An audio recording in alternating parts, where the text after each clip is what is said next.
नमस्कार दोस्तों, मैं doctor Komal Bahl. Welcome to my YouTube channel Shri Ayurveda India का पहला ऐसा YouTube channel which is covering the entire BAMS syllabus. तो चलिए स्टार्ट करते हैं। इस एपिसोड में सुश्रु जी का सूत्र स्थान चैप्टर नंबर 44 विरेचन द्रव्य विकल्प विज्ञानीय।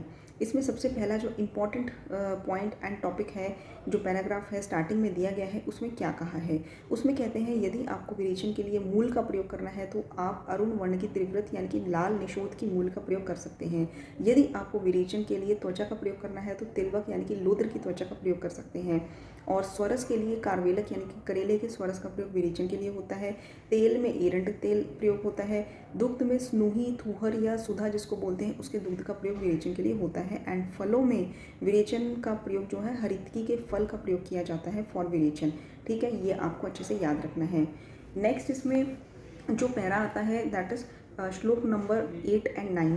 इसमें क्या बताया गया है कि जो कफच रोग होते हैं उसमें निशोथ का प्रयोग करना चाहिए। बट निशोथ में हमने क्या मिक्स करना है, निशोथ में हमने त्रिवर्णक यानी कि त्रिजात को भी त्रिवर्णक कहते हैं। त्वक, एला, पत्र जिसमें आते हैं। त्वक मतलब दालचीनी, एला मतलब इलायची एंड पत्र मतलब तेज पत्र।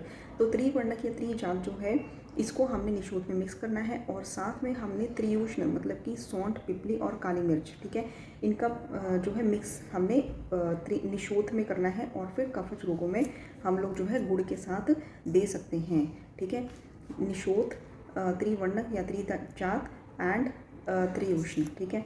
एंड नेक्स्ट इसमें इंपॉर्टेंट है कि जो 4 प्रकार के स्नेह होते हैं ये आपको मिलेगा श्लोक नंबर 49। देखिए, हम लोग लाइन टू लाइन नहीं पढ़ेंगे, जो मोस्ट इंपॉर्टेंट पार्ट है वही पढ़ेंगे जो एग्जाम में अक्सर आता है। ठीक है, इसीलिए मेरे जो लेक्चर्स हैं वो टाइम सेविंग कहे जाते हैं, क्योंकि एग्ज़ाम पॉइंट ऑफ व्यू से ही मैं पढ़ाती हूँ। देखिए, नेक्स्ट जो इंपॉर्टेंट पॉइंट है चैप्टर ये श्लोक नंबर 39, 40 एंड 41। इसमें क्या कहा गया है कि जो 4 प्रकार के स्नेह होते हैं, घृत, तैल, वसा, मज्जा, इनका प्रयोग जो स्नेह मल है, वायु है या फिर वीर्य है, इनके अवरोध करने से जो रोग उत्पन्न होते हैं उन रोगों का नाश करने के लिए 4 प्रकार के स्नेह का प्रयोग होता है। घृत, तैल, वसा और मज्जा, ये 4 प्रकार का स्नेह मल, वीर्य और वायु, इनके अवरोध से उत्पन्न हुई व्याधियों को नाश करता है। ठीक है। एंड नेक्स्ट एक जो वर्ड आता है दैट इज त्रिव्रत दृष्ट। ठीक है, त्रिव्रत दष्ट मतलब क्या होता है। त्रिव्रत दष्ट एक योग होता है जिसमें कई द्रव्य पड़ते हैं। द्रव्य में सबसे पहले व्योश यानी कि त्रिकटु, एला, सौंठ और मरीच। ठीक है, त्रिकटु हो गया। एंड देन त्रिजात हो गया। त्रिजात में क्या बोलते हैं, त्वक, एला एंड पत्र। एंड इसके बाद त्रिमद के 2 द्रव्य इसमें पड़ते हैं, नागरमोथा एंड वाइवेडंग, चित्रक नहीं होता। साथ में आंवला होता है। इन सबको हमने समान भाग में 1-1 तोला ले लेना है एंड 8 तोला हमने निशोथ लेनी है।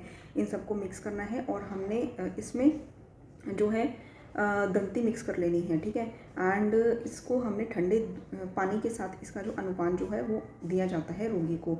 और ये विशेषकर पित्तज रोगों में प्रयोग होता है। पित्तज रोगों में इसको दूध के साथ दिया जाता है। ठीक है, तो जो त्रिव्रत दष्ट जो है इसमें क्या डलता है, पिपली, सौंठ, मरीच मतलब कि त्रिउष्ण, जिसको हम जो है त्रिकटु या व्योश भी बोलते हैं। ठीक है, त्रिकटु हो गया, त्रिजात है, एंड नागरमोथा, वाइवेडंग एंड आंवला, दंती एंड निशोथ। ठीक है, ये सब इसमें डलते हैं। ठंडा पानी जो है इसका अनुपान है। पित्तज रोगों में विशेषकर दूध के साथ इसको दिया जाता है। ठीक है, और दूध के साथ देना पित्तज रोगों में श्रेष्ठ है। एंड इसके अलावा कफज एंड पित्त रोग से पीड़ित मनुष्यों को भी दूध के साथ सेवन करना चाहिए। एक श्लोक है, श्लोक नंबर 62 एंड 63। ये हरितकी के बारे में बताया गया है कि हरितकया फलम तो अस्थि विमुक्तम दोष वर्जितम, मतलब कि अस्थि विमुक्त, बिना जो उसकी गुठली होती है उसके बिना जो हरितकी का फल है वो दोषों का नाश करता है। रसायनम परम मेध्यम दुष्ट व्रण विशोधनम। ठीक है, परम मेध्य होता है, रसायन होता है और दुष्ट व्रण का विशोधन भी करता है। ठीक है, हरितक्य फलम त्वक अस्थि विमुक्तम दोष विवर्जितम रसायनम परम मेध्यम दुष्ट व्रण विशोधनम। This is for haritaki. And next इसमें आ जाता है श्लोक नंबर 68 एंड 69। इसमें भी हरितकी के बारे में और तारीफ की गई है कि ये वात अनुलोमिनी होती है, वृष्या होती है, च इंद्रियाणाम प्रसादनी, इंद्रियों का प्रसादन करने वाली होती है। एंड संतर्पण कृतान रोगान प्रायो हंति हरितकी। मेन ये लाइन आपने ध्यान में रखनी है कि संतर्पण से उत्पन्न होने वाले रोग जो होते हैं उसका नाश हरितकी करती है। वात अनुलोमिनी होती है, वृष्या होती है, इंद्रियों का प्रसादन करने वाली होती है, एंड संतर्पण से उत्पन्न रोगों का नाश करने वाली होती है। एंड नेक्स्ट है इसमें थोड़े से आंवले के जो गुण हैं वो बताए गए हैं कि आंवला शीत, रुक्ष, पित्त, मेद और कफ का नाशक होता है। और त्रिफला जो होता है, त्रिफला त्रिगुण घृत के साथ मिलाकर नित्य सेवन करने से सभी रोगों का नाश करता है।